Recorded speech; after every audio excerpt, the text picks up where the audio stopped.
Dear students and viewers, welcome to new English classes by Again Sir. आज आम Odisha plus two border plus two first year English poem fishing discussion करवा पढ़ा जाऊे।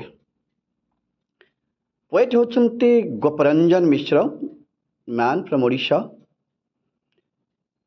से गोपरंजन मिश्र 1954 मसीहा 1954 जन्मग्रहण करते। Now is the principal of JKPK College, Cuttack. Not more information about him. The only information that is the principal of JKPK College, Cuttack. Amy. Now we are going to read the text, but before that, ମୁଁ ସମସ୍ତଙ୍କୁ ପୁଣି ଗୋଟେ କଥା କହିଦେଉଛି କି ଆମେ test ପଢ଼ିବା ପୂର୍ବରୁ ଗୋଟେ କଥା କହିଦେଉଛି, ଯେଉଁମାନେ ଭିଡ଼ିଓଟି ଦେଖିବାରେ ସକ୍ସେସ୍ ହେଉନାହାନ୍ତି ପ୍ଲିଜ୍ ସେଥିପାଇଁ ବ୍ୟସ୍ତ ହେବା କିଛି ବି ଆବଶ୍ୟକ ନାହିଁ। चाहिए वीडियो टिकी अति सहजरे देखिपर समस्ते वीडियो देखिबारे कौन प्रकार असुविधा हम ना, तो समस्ते वीडियो को अनेकली आम देखिपर कौन प्रकार प्रोब्लेम अराइज कर ना। से आम प्रथम कौन करवा ना दि जा अपलोडिंग होता वीडियो को अपलोडिंग होता वीडियो को प्रथम आम क्लिक करवा और क्लिक कर सारा देखा जे से भिडियोटर डाउन पटक गोटे सेटिंग आइकन आटिंग आइकन क्लिक कलापर तले आमर आसो क्वालिटी ऑप्शन आसो। क्वालिटी ऑप्शन ब्रैकेट किसी लिखा जाइए जमीक 360 पी बा पिस्काल बोली कहीपर यहाँ को आम देखा। क्वालिटी की टच कले आमर अनेक गुड ऑप्शन आसो जमीक ऑटो रिकमेंडेड हो बा हायर पिक्चर क्वालिटी हो डाटा सेव हो बा होमर एडवांस। यदि यही भितर कौन सी क्लिक कलापर अर्थात तुम हायर क्वालिटी टच कलापर भिडियोटी आसूना टे देख क्लिक करके वेट कर जाओ 15-20 सेकेंड पर भिडियोटी नॉर्मल स्टेज को पलि आसो। जदि तथापि भिडियोटी ऑप्शन आसूना आम लास्ट अच्छे एडवांस सेटिंग एडवांस गला पुणी गोटे ऑप्शन देखा जमीक 144 हो 200 समथिंग हो 320 हो 420 बा 720 बा 1080 पिस्काल सब वीडियो फॉर्मेट देखा से भर कौन सी गोटे क्लिक कलापर तुम वीडियो फॉर्मेट से आसीज किंतु वीडियोटी सांगे सांगे हूँ आसीपर ना कि 15-20 सेकेंड वेट कलापर पाखापाखि अध मिनिटे 30 सेकेंड वेट कलापर वीडियोटी नॉर्मल स्टेज को पलि आसो। Thank you students. चलो आम बर्तमान डायरेक्ट टेस्ट को जीवा। Like a seasoned angler sure of his fate.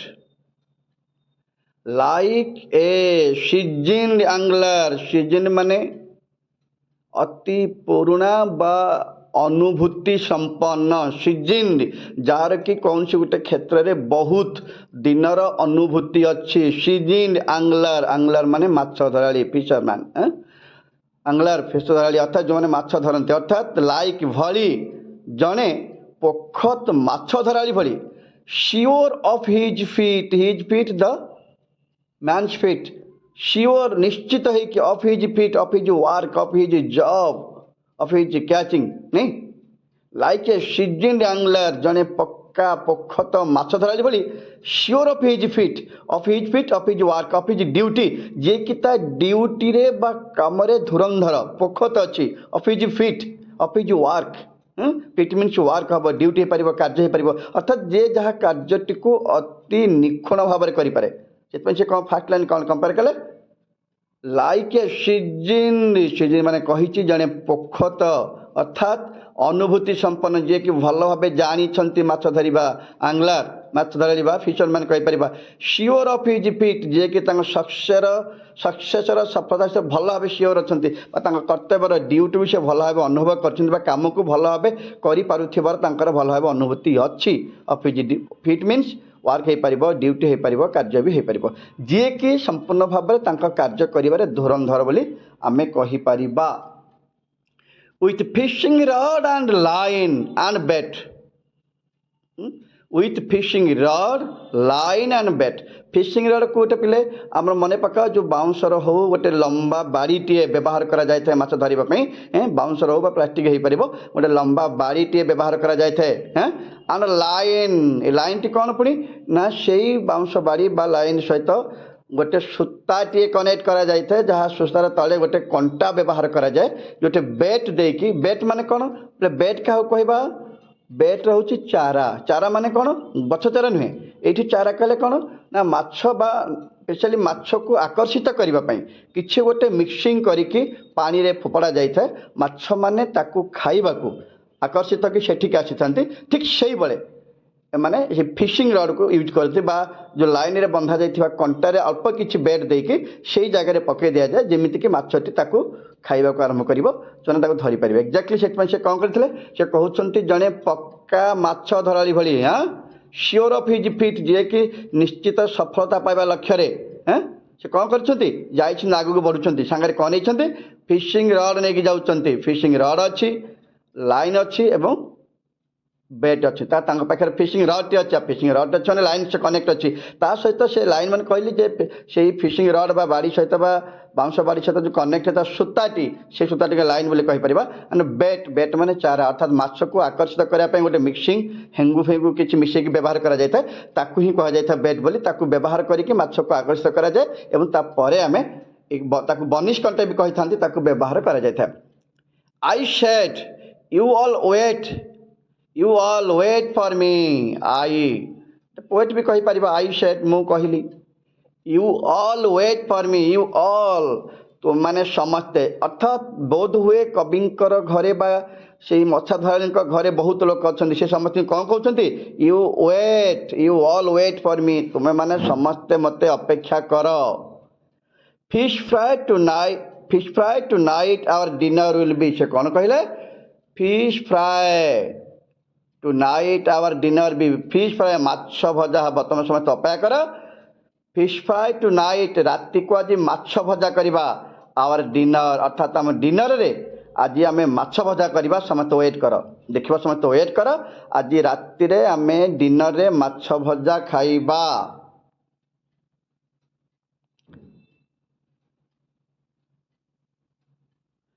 Though none of them did say a word. Though none of them did say a word. None of them, ଯଦିଓ none of them, ସେମାନଙ୍କ ଭିତରୁ କେହି, did say a word, କେହି ବି ପଦେ କଥା କହିଲେ ନାହିଁ। ସେମାନଙ୍କ ଭିତରୁ କେହି ବି ପଦେ କଥା କହିଲେ ନାହିଁ। Though none of them did say a word, ସେମାନଙ୍କ ଭିତରୁ କେହି ବି ଜଣେ ପଦେ କଥା କହିଲେ ନାହିଁ। Did say a word on my face, ମୋ ମୁହଁରେ, ଅର୍ଥାତ୍ ମୁଁ ଦେଖିଲି ସେମାନଙ୍କ ଭିତରୁ କେହି ବି ମୋ ମୁହଁରେ ପଦେ କିଛି କହିଲେ ନାହିଁ। Yet I heard, ତଥାପି ମୁଁ ଶୁଣୁଥିଲି ବା ତଥାପି ମୁଁ ଶୁଣିଲି।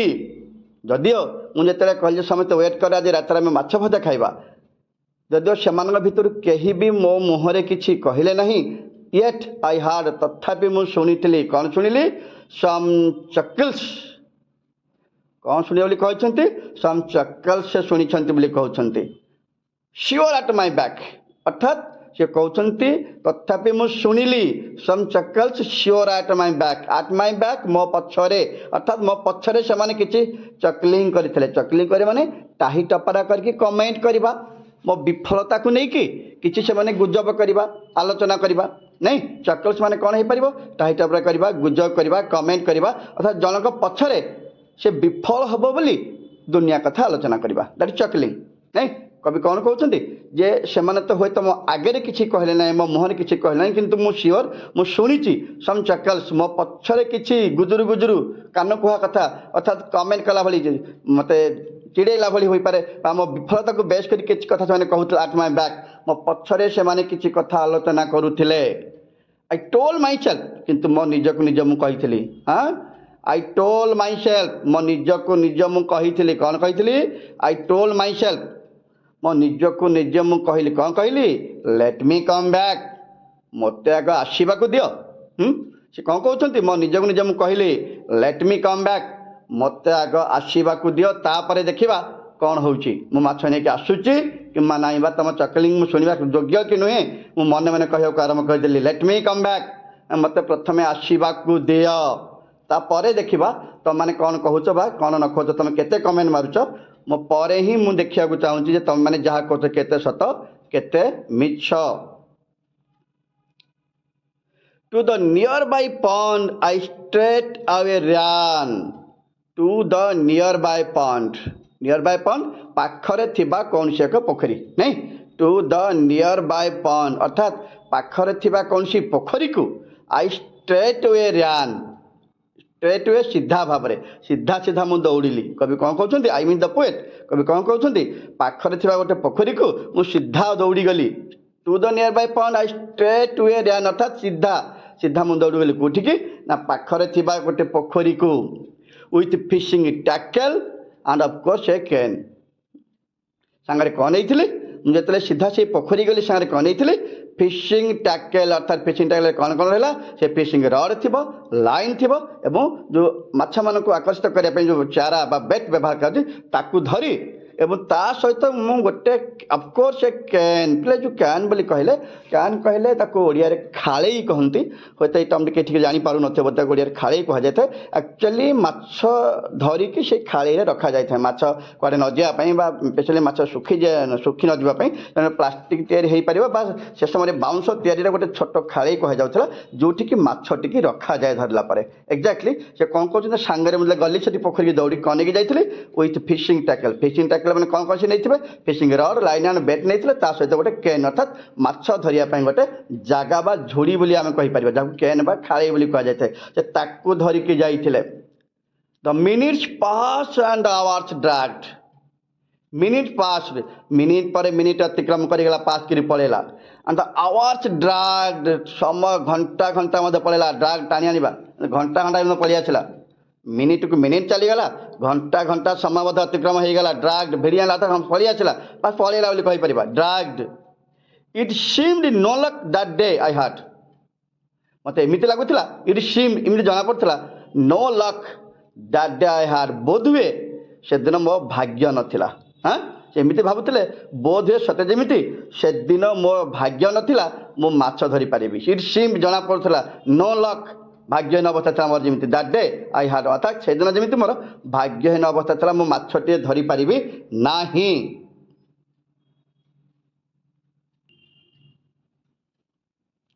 I thought fishless I would return home. ମୁଁ ଭାବୁଥିଲି ମନେ ମନେ, ପୁଣି ଆଇ ଥଟ୍ ଭାବିଲି, ଫିସଲେସ୍ ବିନା ମାଛରେ, ଫିସଲେସ୍ ମୁଁ ମନେ ମନେ ଭାବୁଥିଲି, ଫିସଲେସ୍ ଯଦି ବିନା ମାଛରେ, ଆଇ ଉଡ୍ ରିଟର୍ନ ହୋମ୍ ମୁଁ ଘରକୁ ଫେରିବି। ସେ ଭାବୁଥିଲେ ପୁଣି I thought fishless I would return home, ଯଦି ମାଛ ନ ଧରିକି ମୁଁ ଘରକୁ ଯିବି। ଆଣ୍ଡ ଉଡ୍ ଫେସ୍ ଏବଂ ସମ୍ମୁଖୀନ ହେବି ଦ ଜିୟର୍ସ ଅଫ୍ ସମ୍। ସେଇ ଯେଉଁ କଥା କହୁଥିଲି, ଜିୟର୍ସ ଅଫ୍ ସମ୍, ସମ୍ ମାନେ ତାଙ୍କ ସାଙ୍ଗମାନଙ୍କର ହେଇପାରେ ବା ଲୋକମାନଙ୍କର ହେଇପାରେ, ତାଙ୍କ ପରିବାର ମେମ୍ବର ମାନଙ୍କର ହେଇପାରନ୍ତି। ଜିୟର୍ସ ଅଫ୍ ସମ୍, କିଛି ଲୋକଙ୍କର ମୋତେ ଜିୟର ଶୁଣିବାକୁ ପଡ଼ିବ। ଜିୟର ମାନେ ସେଇ ସାମ୍ନାରେ ଟାହି ଟପରା କରିକି କମେଣ୍ଟ କରିବେ ଯେ ମୋ ବିଫଳତାକୁ ନେଇକରି। ଜିୟର୍ସ ଅଫ୍ ସମ୍, ମୋ ବିଫଳତାକୁ ନେଇକି। ପଛରେ ତ ଯାହା କହିଥିଲେ କହିଥିଲେ, ଏବେ ଆଗରେ ମୋ ମୁହଁରେ ସେମାନେ ମୋତେ କମେଣ୍ଟ ମାରିଲା ଭଳିଆ କଥା କହିବେ। ଜିୟର୍ସ ଅଫ୍, ମୋତେ କିଛି ଜିୟର ଶୁଣିବାକୁ ପଡ଼ିବ କହିଥିଲି। ଜିୟର୍ସ ଅଫ୍ ସମ୍ ଅର୍ଥାତ୍ କିଛି ରୁଡ୍ ୱାର୍ଡ, କମେଣ୍ଟ ମୋତେ ନିଶ୍ଚିତ ଭାବରେ ଶୁଣିବାକୁ ପଡ଼ିବ। ଜିୟର୍ସ। I threw my line with fervent wish. I threw my line, সেই ରଡ୍ ଲାଇନ୍ଟା ଅର୍ଥାତ୍ ଫିସିଂ ରଡ଼୍ରେ ଥିବା ଲାଇନ୍ଟା ସେ ଫୋପାଡ଼ିଲେ, ପାଣି ଭିତରକୁ ଫୋପାଡ଼ିଛନ୍ତି। With a fervent wish, fervent wish ମାନେ with more interest, eagerly. With a fervent wish means with more eagerly, with more interest in heart. ସେ କ'ଣ କହୁଛନ୍ତି? ବଡ଼ ଆଗ୍ରହର ସହିତ ମୁଁ ମାଛ କଣ୍ଟାଟିକୁ ପୁଣି ଥରେ ଫୋପାଡ଼ିଲି, ବେଟ୍ ସହିତ ପୁଣି ଥରେ ପାଣିକି ଫୋପାଡ଼ିଲି। ଆଉ ଗଡ଼୍କୁ ଡାକୁଥିଲି, ଓ ଗଡ଼୍ ଟୁଡେ ପ୍ଲିଜ୍ ଗିଭ୍ ମି ଏ ଫିଶ୍। ଏ ଭଗବାନ ପ୍ଲିଜ୍ ଆଜି ମୋତେ ଗୋଟିଏ ମାଛ ଦିଅନ୍ତୁ। କ'ଣ କଲେ? ସେ ଅତି ଆଗ୍ରହର ସହିତ ବହୁତ କେୟାରଫୁଲି ଆଉ ଥରେ କଣ୍ଟାଟିକୁ ପାଣିକି ଫୋପାଡ଼ୁଛନ୍ତି ବେଟ୍ ସହିତ। ଆଉ ଭଗବାନଙ୍କୁ ଡାକୁଛନ୍ତି, ଏ ଭଗବାନ ପ୍ରଭୁ ମୋତେ ଆଜି ଗୋଟିଏ ମାଛ ଦିଅନ୍ତୁ। And lo, the float sank, rose again. And lo,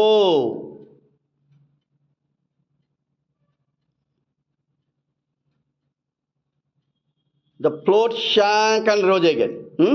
The float sank and rose again plate float କାହାକୁ କୁହାଯାଇଛି ଜାଣିପାରୁଛ ଫ୍ଲୋଟ୍ କିଏ ସୋଲଟା ଯେଉଁ ଲାଇନ୍ରେ ବନ୍ଧା ଯାଇଥିବା ଗୋଟେ ଛୋଟ ସୋଲ sank ବୁଡ଼ିଲା ସୋଲଟା କେତେବେଳେ ବ୍ୟବହାର କରାଯାଇଥାଏ সেই ଲାଇନ୍ ସହିତ ଗୋଟେ ଛୋଟ ସୋଲଟିଏ ବ୍ୟବହାର କରାଯାଇଥାଏ ଯେତେବେଳେ କୌଣସି ମାଛ କଣ୍ଟାରେ ଲାଗିଥିବା ବେଟ୍କୁ ଖାଏ ବା ତାକୁ ଗିଳି ଦିଏ ସୋଲଟି ବୁଡ଼ିଯାଏ ତାପରେ ଜଣାପଡ଼େ ବୋଧହୁଏ ମାଛ ଧରିଛି ତାପରେ ତାକୁ ଆମେ ଝାଙ୍କିକି ଉଠାଇବାକୁ ପଡ଼େ ଯେମିତିକି ମାଛ ଧରି ହେବ ନାଇଁ ତେଣୁ ସାଙ୍କ କରିଛି କିଏ ଫ୍ଲୋଟ୍ଟା ମାନେ ସେ ସୋଲଟା ସାଙ୍କ ବୁଡ଼ିଗଲା ଆଣ୍ଡ ରୋଜ୍ ଏଗେନ୍ ଏବଂ ଆଉ ଥରେ ଉଠିଲା ମଧ୍ୟ ତାର ତ ବୋଧେ ମାଛଟି ଧରିଛି ପୁଣି ଛାଡ଼ି ଦେଇଛି ଏଇଭଳି ହୁଏ ନାଇଁ କି ଫ୍ଲୋଟ୍ଟା ହିଁ ଅପ୍ ଡାଉନ୍ ହେଇଥାଏ ପପିଂ କରେ ନାଇଁ ସେୟା ହେଇଛି ସେ କ'ଣ ଓ ଲୋ ଲୋ ମାନେ ହେଇ ଦେଖ ଆକ୍ଚୁଆଲି ଲୋର ମିନି କ'ଣ ହେଇ ଦେଖ ଦେଖ ଦେଖ ଦ ଫ୍ଲୋଟ୍ ସାଙ୍କ ଫ୍ଲୋଟ୍ଟି ବୁଡ଼ିଗଲା ଆଣ୍ଡ ରୋଜ୍ ଏଗେନ୍ ଆଉ ଥରେ ଉଠିଲା ମଧ୍ୟ ଏଇ ଦେଖ କ'ଣ ହେଇଛି ନା ଫ୍ଲୋଟ୍ଟା ସାଙ୍କ କଲା ଏବଂ ପରେ ପୁଣି ଆଉ ଥରେ ଉଠି ଆସୁଛି and pub it's head to tell me pop its head to tell me pop କହୁଥିଲି ଅବଦାନ ହେବା ଭିତରେ ପଛ ପୁଣି ବାହାରି ଭିତରେ ପଛ ପୁଣି ବାହାରି ଆସିବା ଅବଦାନ ହେଇକି ଟିକେ ଅଧା ବୁଢ଼ା ହେଇକି ପାଣିରେ ରହିବା ଏଇ ଅବସ୍ଥାରେ ପପିଂ ଏଇ ଯେଉଁ ପପ୍ ଷ୍ଟେଜ୍ କୁହାଗଲା ଷୋଲୋଟି ଅବଦାନ ହେଇଛି ତଳେ ବୁଡ଼ିଛି ପୁଣି ବାହାରୁଛି ବୁଡ଼ିଛି ବାହାରୁଛି ଏଇଭଳି ଅବସ୍ଥାରେ ରହିଛି ପପ୍ ଇଟ୍ସ ହେଡ୍ ବା ଅଧା ବୁଡ଼ିକି ଟିକେ ଅଧା ପୂର୍ବରୁ ରହିବା ଅବସ୍ଥା ହେଇକି ରହିଛି ଇଟ୍ସ ହେଡ୍ ନାଇଁ ଏଇ ଷୋଲୋଟିର ବା ସେଇ ଫ୍ଲୋଟ୍ର ଗୋଟେ ପାର୍ଟ ଉପରକୁ ମାନେ ରହିଛି ଆଉ ଗୋଟେ ପାର୍ଟ ତଳକୁ ଚାଲି ଯାଉଛି ଅଧା ବୁଡ଼ିକି ରହିଛି pop its head to tell me ମୋତେ ଜଣେଇ ଦେବାକୁ ଯେ ଦେନ୍ ଅର୍ଥାତ୍ ସତେ ଯେମିତି ସେଇ ଷୋଲୋଟି ଅଧା ବୁଡ଼ା ଅବସ୍ଥାରେ ଅଧା ଷୋଲୋଟିର ଗୋଟେ ପାର୍ଟ ଉପରକୁ ରହିଛି ବା ମୁଣ୍ଡଟି ଉପରକୁ ଗୋଟେ ପାର୍ଟ ତଳେ ବୁଡ଼ିକି ରହୁଛି ସେଇଟା ଇନଡାଇରେକ୍ଟଲି ମୋତେ ଜଣେଇ ଦେଉଛି and pub it's head to tell me ମୋତେ ଯେମିତି ଜଣେଇ ଦେଉଛି ଚେଷ୍ଟା କରୁଛି କହିଦେଉଛି then this is just the time you man ହେ ମଣିଷ ହେ ଲୋକ এইটা হচ্ছে perfect time accurate time this is the just the time এইটা হচ্ছে perfect time to catch a fish if you can তুমি মাছটিয়ে ধরিপার ইফ ইউ ক্যান তুমি যদি চাহিব বা চেষ্টা করব তো নাই সে কম কৌন হে মনীষ হে লোক এইটা হচ্ছে perfect time this the just the time তুমি যদি চাহিব মাছটি ধরিপার অর্থাৎ যদি সেই ফ্লোটটি সাঙ্ক করে বা বুড়ি যায় বা সেইভাবে অধা বুড়া অবস্থায় মুন্ড টেকিকি রহিথায় তাহলে বিশ্বাস করা যাইଥାଏ যে মাছ বোধে কଣ୍ଟାଟିକି ଖାଇଛି ବା ଗିଳି ସାରିଛି ତାପରେ ଆମେ ତାକୁ ଟେକି ପାରିବା ଉପରକୁ ଯାହାଦ୍ୱାରା କି ମାଛଟିକି ଆମେ ସହଜରେ ଧରିପାରିବା ମଧ୍ୟ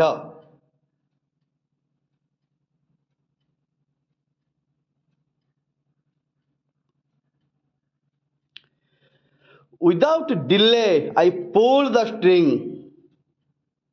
without delay କାଳ ବିଳମ୍ବ ନ କରିକି without delay ଟିକେ ବି କାଳ ବିଳମ୍ବ ନ କରିକି I pulled the string ମୁଁ ଟାଣି ଆଣିଲି the string ସେ ସୂତାଟିକି ନାଇଁ ବେଟ୍ ସହିତ କଣ୍ଟା ସହିତ କନେକ୍ଟ ଥିବା ସେଇ ଷ୍ଟ୍ରିଙ୍ଗକୁ ସୂତାଟିକୁ ମୁଁ ଟାଣି ଆଣିଲି ପୁଲ୍ କ'ଣ କଲେ without delay ଟିକେ ବି କାଳ ବିଳମ୍ବ ନ କରି I pulled ମୁଁ ଟାଣି ଆଣିଲି the string string ମାନେ ସୂତାଟି ବା ଲାଇନ୍ଟି এই ସୂତା ବା ଲାଇନ୍ଟିକୁ ମୁଁ ଟାଣି ଆଣିଲି and what a catch did it bring oh and what a catch did it bring ସତରେ ଦେଖ ମୁଁ କ'ଣ ଧରିଥିଲି ଏ କ୍ୟାଚ୍ଟା ଏଇ କ୍ୟାଚ୍ କ'ଣ ଥିଲା ଏଟା ସୁନ୍ଦର କ୍ୟାଚ୍ ଥିଲା କେଉଁ କ୍ୟାଚ୍ ଥିଲା ବୋଧହୁଏ ସେ ମାଛଟିଏ ଧରି ସାରିଥିଲେ what a catch did it bring ଅର୍ଥାତ୍ ମୁଁ ଯେଉଁ ଟାଣି ଆଣିଛି ସେ ଟାଣି ଆଣିବା ଭିତରେ କିଛି ଗୋଟେ ଆସି ସାରିଛି ଡିଡ୍ ଇଟ୍ ବ୍ରିଙ୍ଗ କ'ଣ ଗୋଟେ ଧରିଛି ତାର ତ ସେ ବା ସେ ଧରିପାରିଛନ୍ତି ଏ 1 foot fish କ'ଣ ଥିଲା ସେ କ୍ୟାଚ୍ ତାର ତ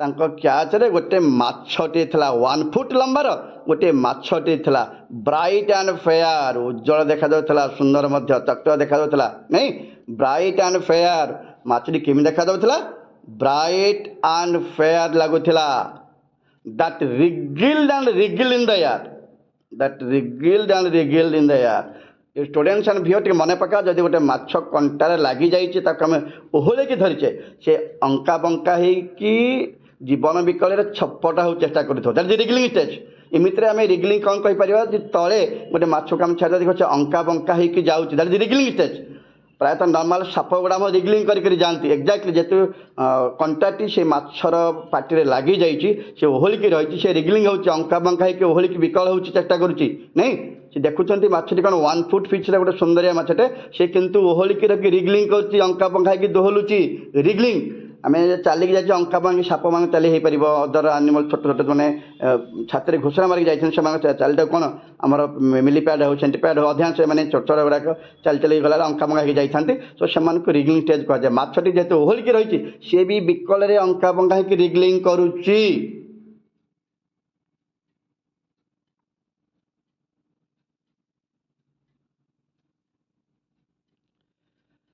At this my joy knew no bounds.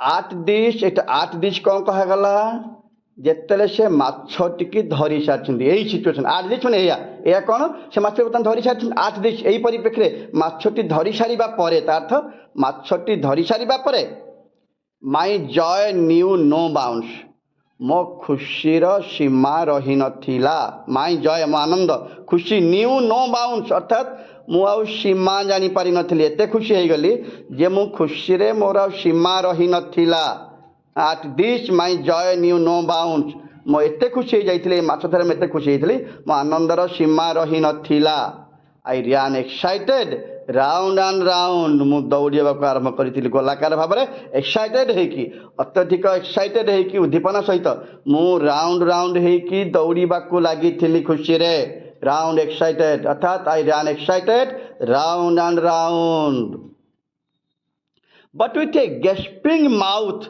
And wishful but with A gasping mouth wishful look नहीं but with a gasping mouth and wishful look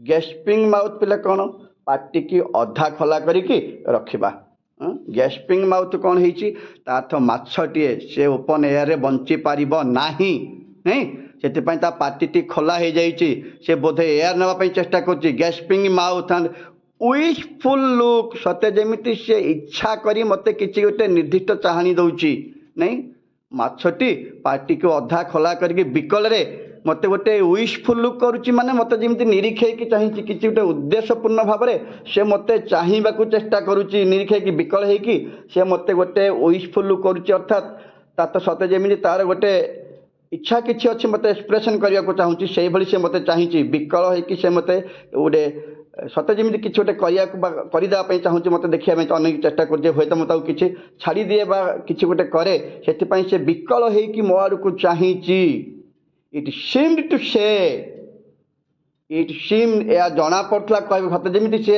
it means the fish यहाँ जना पड़ा बोधे मछटी मत कि कहवाक चाहूला कौन चाहूला प्लीज अनहुक हाँ मछटी कौन कहला प्लीज अनहुक मते हुक रु काढ़ी दियो कंटारू काढ़ी दियो मते कंटारू काढ़ी दियो please unhook me and let me go again unhook me मते द फिश कहूँ जे मते छाड़ी दियो and let me go again मते आउ थरे जीवाकू दियो कवि अनुभव करुछंती सते जेमिति माछटी मते विशफुल लुक करी किछि कहबाकू चाहूतिला कौन कहूतिला हैं से कौन चाहूला एक्चुअली कहवाई सत्य जी से कहूँ please unhook me and let me go कवि यह अनुभव करुले सत्य जमी मछटी मत चाहिए विशफुल लुक कर चाहूला कहवाक कथा जे प्लीज मत अनहुक कर दियो मत आउ थे जीवाकू दियो to my home to my water den कौन कहूला मु मो घर को फेरी जाऊ चाहूँगी घर कौटी वाटरी डेन जल नहीं कि डेन मैंने गुंफा ये जल गुंफा कहीपर माछ जेहतु माछ जल रही आम डेन ताप यूज कर to my home my watery den मु मो घर भीतर को गभीर पानी समुद्र भीतर को पानी भीतर को चली जावाक चाहूँगी मत छाड़ी दियो मुझे चली जावाक चाहूँगी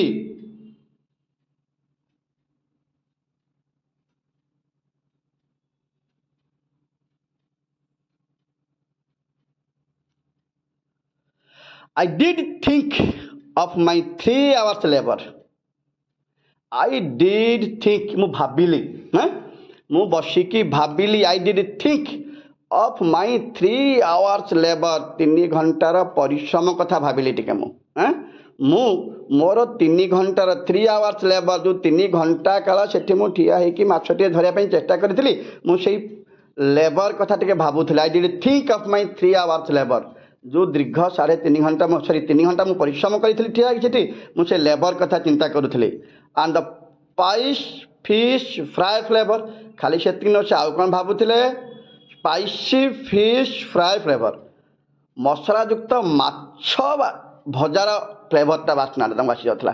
ନାଇଁ, ସେ ବସି ସେଟା ଭାବୁଥିଲେ, କ'ଣ ଭାବୁଥିଲେ? 3 ଘଣ୍ଟା ପରିଶ୍ରମ କଥା ଏବଂ ମସଲା ଦିଆ ସ୍ପାଇସି ମସଲା ଦିଆ ମାଛ ଭଜାର ଫ୍ଲେଭର ବା ସ୍ମେଲ୍ ତାଙ୍କ ସାମ୍ନାକୁ ପଳେଇ ଆସୁଥିଲା ଯେମିତି। ନାଇଁ, ସେଠି କ'ଣ ବସି ଭାବୁଥିଲେ? ମସଲା ଦିଆ ମାଛ ଭଜାର ବାସ୍ନା କଥା, ଫ୍ଲେଭର କଥା ଏବଂ 3 ଘଣ୍ଟାର ପରିଶ୍ରମ କଥା। ପୁଣି କ'ଣ ଭାବୁଥିଲେ? ବ୍ୟାକ୍ ହୋମ୍ ସମ୍ ମକିଂ ଫେସ୍ ଉଡ୍ ଷ୍ଟେୟାର। ଆଉ ସେ କଥା ଭାବୁଥିଲେ, କ'ଣ ଭାବୁଥିଲେ? ବ୍ୟାକ୍ ହୋମ୍, ଯଦି ମୁଁ ଘରକୁ ଚାଲିଯାଏ, ହୋମ୍ ବ୍ୟାକ୍ ହୋମ୍, ସମ୍ ମକିଂ ଫେସ୍ ଉଡ୍ ଷ୍ଟେୟାର, ସମ୍ ମକିଂ ଫେସ୍, ବିକୃତ ଥିବା ମୁହଁ ଗୁଡ଼ାକ ମୋତେ ଅନେଇବେ, ଅର୍ଥାତ୍ ବିକୃତ ମୁହଁ କରି ମୋତେ ସେମାନେ କିଛି କମେଣ୍ଟ କରିବେ। ମୁଁ ଜାଣିଛି ଯଦି ମୁଁ ବିନା ମାଛରେ ଘରକୁ ଫେରିବି, କିଛି ବିକୃତ ଯୁକ୍ତ ମୁହଁ ଅର୍ଥାତ୍ ମୁହଁକୁ ବିକୃତ କରିକି ମକିଂ ଫେସ୍ କମେଣ୍ଟ କରିକି ମୋତେ ଚିଡ଼ିଲା ଭଳି ମୋତେ କିଛି ଚାହିଁବେ, ଷ୍ଟେୟାର କରିବେ ଫର୍ ନଥିଂ। ଅବଶ୍ୟ କିଛି ହେବନି, ହାଉଏଭର ଆଇ ଡିଡ୍ କେୟାର। ମୁଁ କାହିଁ କେୟାର କରିବି ଯେ? ଯଦି ବି ସେମାନେ ମୋତେ ଏଇଭଳି ଚାହାନ୍ତି ବା ଅନାନ୍ତି, I don't care for that. ମୁଁ ଜାଣିଛି ସେ ଭାବୁଥିଲେ ମୋ ଦୀର୍ଘ 3 ଘଣ୍ଟାର ପରିଶ୍ରମ କଥା, ମସଲାଯୁକ୍ତ ମାଛ ଫ୍ଲେଭର କଥା ଏବଂ ଘରକୁ ଯଦି ସେ ମାଛ ନ ନେଇକି ଯିବେ ତାହେଲେ କିଛି ମକିଂ ଫେସ୍, କିଛି କମେଣ୍ଟ ତାଙ୍କୁ ଶୁଣିବାକୁ ମିଳିବ, ତାଙ୍କୁ ସହିବାକୁ ପଡ଼ିବ।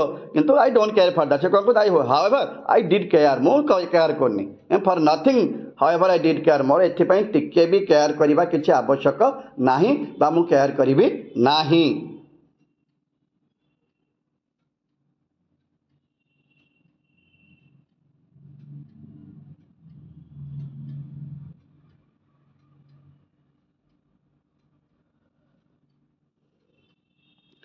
As the sun was sinking behind the hill, as the sun was sinking behind the hill, ଯେତେବେଳେ ସୂର୍ଯ୍ୟ behind the hill ପାହାଡ଼ର ପଛ ପାଖେ ବୁଡ଼ି ଯାଉଥିଲା, ଅର୍ଥାତ୍ ସନସେଟ୍ ଟାଇମ୍। ନାଇଁ, ଯେତେବେଳେ ସୂର୍ଯ୍ୟ ପାହାଡ଼ର ପଛ ପାଖେ ବୁଡ଼ି ଯାଉଥିଲେ ବା ଅସ୍ତ ହେଇଯାଉଥିଲେ, ଅର୍ଥାତ୍ ସନ୍ଧ୍ୟା ହେଇ ଆସିଥିଲା, a strange feeling my heart did feel. ଠିକ୍ ସେତିକିବେଳକୁ ଗୋଟେ ଷ୍ଟ୍ରେଞ୍ଜ ଫିଲିଂ, ଗୋଟେ ଅଜଣା ଅନୁଭୂତି ମୋ ହାର୍ଟକୁ ଫିଲ୍ କରିଦେଲା। ଯେତେବେଳେ ପଶ୍ଚିମ ଆକାଶରେ ସୂର୍ଯ୍ୟ ପାହାଡ଼ ପଛପଟେ ଲୁଚି ଯାଉଥିଲେ, ଠିକ୍ ସେତିକି ବେଳକୁ କିଛି ଗୋଟେ ଅଜଣା ଫିଲିଂ, ଷ୍ଟ୍ରେଞ୍ଜ ଫିଲିଂ ମୋ ହାର୍ଟକୁ ଫିଲ୍ କରିଦେଲା, ହୃଦୟକୁ ପରିପୂର୍ଣ୍ଣ କରିଦେଲା। ମେ ବି ସେଇ ୱିଷ୍ଟଫୁଲ୍ ଲୁକ୍ ଅଫ୍ ଦ ଫିଶ୍, ମାଛଟିର ସେଇ ବିକଳ ଚାହାଣୀ, ସେଇ ଅନୁଭବ ତାଙ୍କ ସାମ୍ନାକୁ ଆସିଯାଇଥିଲା। ଆଉ ସତେଦିନ ସେଇ କଥାଟା ତାଙ୍କ ହୃଦୟକୁ ଛୁଇଁଥିଲା ବା ତାଙ୍କ ହୃଦୟ ପରିପୂର୍ଣ୍ଣ ହୋଇ ଉଠିଥିଲା। In the evenings crimson glow, in the evenings, ସନ୍ଧ୍ୟାର ସେହି କ୍ରିମ୍ସନ୍ ଗ୍ଲୋ ସମୟ, ସୂର୍ଯ୍ୟାସ୍ତ ସମୟରେ ପଶ୍ଚିମ ଆକାଶରେ ଦେଖାଯାଉଥିବା ସେ ଲାଲ କଲର୍କୁ କ୍ରିମ୍ସନ୍ ଗ୍ଲୋ ବୋଲି କୁହାଯାଇଥାଏ। କ୍ରିମ୍ସନ୍ କଲର୍ ଆମର ନମ୍ବର ପଏଣ୍ଟ ଆଉଟ୍ କର, ପଶ୍ଚିମ ଆକାଶରେ ସୂର୍ଯ୍ୟାସ୍ତ ସମୟରେ ଯେଉଁ ଟିକେ ଲାଲ କଲର୍ ଦେଖାଯାଏ ତାକୁ କ୍ରିମ୍ସନ୍ ଗ୍ଲୋ ବୋଲି କୁହାଯାଇଥାଏ। ସେଇ ସମୟ କଥା, ନାଇଁ, ସେଇ ସମୟ କଥା ସେ କହୁଛି। ଏକ୍ଜାକ୍ଟ ସନ୍ଧ୍ୟା ହେଇସାରିଥିଲା, ସୂର୍ଯ୍ୟ ଅସ୍ତ ହେଇସାରିଥିଲେ, ଅଲରେଡ଼ି କ୍ରିମ୍ସନ୍ ଗ୍ଲୋ ବି ଦେଖାଦେଲା, ପଶ୍ଚିମ ଆକାଶ ରଙ୍ଗିତ ହେଇ ଉଠିଲାଣି।